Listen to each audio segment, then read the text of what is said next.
Hello, I'm Dr. Beech. Today I wanted to continue on this subject of posture and connection to the feet and how that relates to problems in the neck and the back, more chronic pain, we say.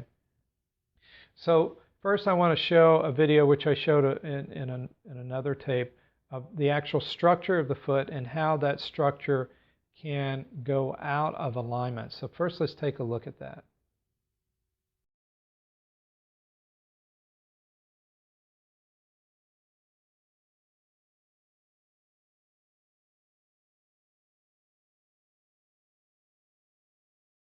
So we saw there how that bone at the top of the arch, called the navicular bone, can come out of place because the ligaments that are holding that bone in place become elongated. And the thing about that is that there's no exercise to correct that because ligaments don't have any elastic fibers, they don't have any contractile fibers. So when a ligament elongates, it becomes too long. It's like an overstretched rubber band. It doesn't go back. So nothing can correct that. There's nothing we can do exercise-wise to correct that when that navicular bone falls down that way, allowing the arch to collapse. Now, as the arch is collapsing, that's called foot pronation, and that causes the foot to roll in.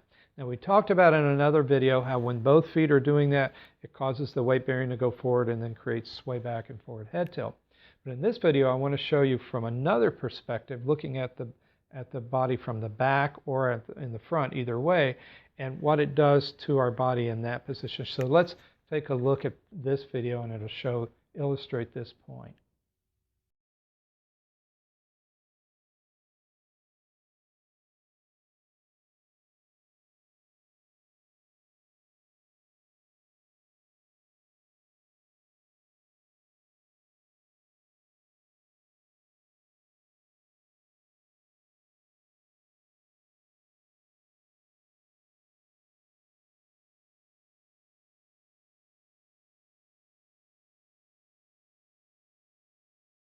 So this video is an excellent example, that little clip, of what happens as one foot pronates more, because they rarely pronate exactly the same.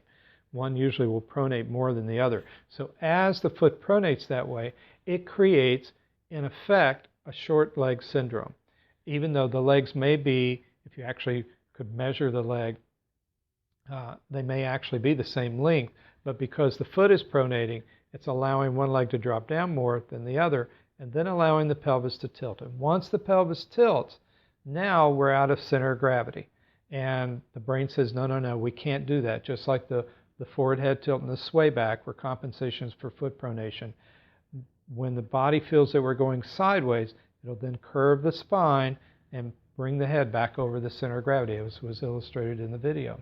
So the point here is that chronic pain is, in terms of neck and back pain, rib pain, mid-back pain, hip pain, a lot of these pains are caused by just poor alignment, poor biomechanics that have been created due to imbalance in the feet, and then the body attempting to compensate for that imbalance in the feet by changing the postural muscles, bringing the head back over center of gravity. And this is all done actually out of the intelligence of the body to try to keep us in an erect posture.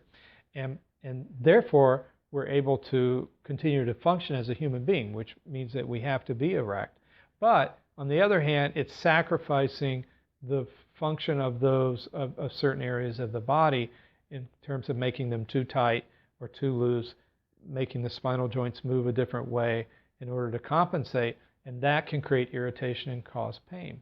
The problem is that many times we unfortunately focus just on the pain, looking, oh, the person has tightness at C1, C2, or their L5 is rotated, or they can't move their thoracic spine, and we just do manipulation, or we do exercise, or maybe we give medication. If we're not a chiropractor, we prescribe meds for those areas. And all of those things are effective to relieve the symptoms that are being occurred. But if we're not looking at these underlying factors, what I call the etiological factors, then we're missing the boat. And the patient will continue to have these pains over and over again and will continue to need whatever care to treat it.